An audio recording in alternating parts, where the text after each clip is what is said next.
டெல்லியில் ஒரு பிரச்சனை ஏற்படுது, மாசு பிரச்சனைகள் ஏற்படலாம், அங்கே நோய் உருவாகுது. அந்த நோய் ஹரியானா இல்லைன்னா இன்னும் 2-3 மாநிலங்கள், மும்பை, இது மாதிரியா ஃபாஸ்ட்டாக உருவாக்கக்கூடிய நிலைமை ஏற்படும். இது மாதிரி 2 சம்மந்தப்பட்ட நோய், 2 வலுவான ஒரு நோய் ஒன்று உருவாகிறது அங்கே இருக்குது.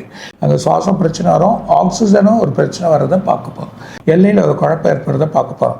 இது வரைக்கும் இல்லாத கடல் அலைகள் ஏற்பட போகுது. இது வரைக்கும் இல்லாத கடல் அலைகள் ஏற்படுறதை நம்ம பார்க்க போகிறோம்.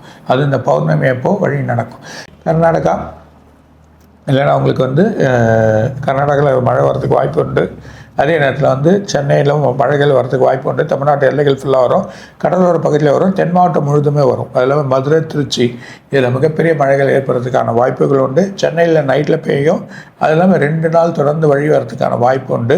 மேக வெடிப்புகள், மதுரை சம்பந்தப்பட்ட இழப்புகள் ஏற்படுறதுக்கான வாய்ப்புகள் இருக்குது. ஆனால் இந்த வழி கர்நாடகா எல்லை, ஆந்திராலையும் கொஞ்சம் மழைகளை பார்க்கலாம். இதை தவிர்த்து இன்னொரு மாநிலத்தில் வெள்ள பாதிப்பு இருக்குது. மழையும் பெய்யும். சூரியனோட வெப்ப கதிர்கள் ரொம்ப அதிகமாக இருக்கும். இது வரைக்கும் பார்க்காத ரொம்ப அதிகமான கதிர்கள் ஏற்படுறத பார்க்க போகிறோம். கண்டிப்பாக இவருக்கு அமெரிக்காவில் மிகப்பெரிய வளாகத்தில் வெடிப்பு இருக்குது, வெடிக்க போது. அது ஒரு பிரச்சனை ஏற்பட போகுது. அப்படி ஏற்படுறப்போ ட்ரம்ப்புக்கும் அவருக்கும் ஒரு சில ப்ராப்ளங்கள் ஏற்படுறதுனாலையே நம்ம பார்க்க போகிறோம். அது இல்லாமல் அவரோட பேச்சோட வார்த்தைகள் இன்னும் கொஞ்சம் குழப்பம். இந்தியா வரி வரிப்புகள் அதிகமாக இருந்தாலும் அதை குறைக்கிறதுக்கான நன்மைகள் ஏற்படுத்துவாங்க. வரி வரிப்புகள் கொஞ்சம் குறையத்துக்கான வாய்ப்புகள் இருக்குது.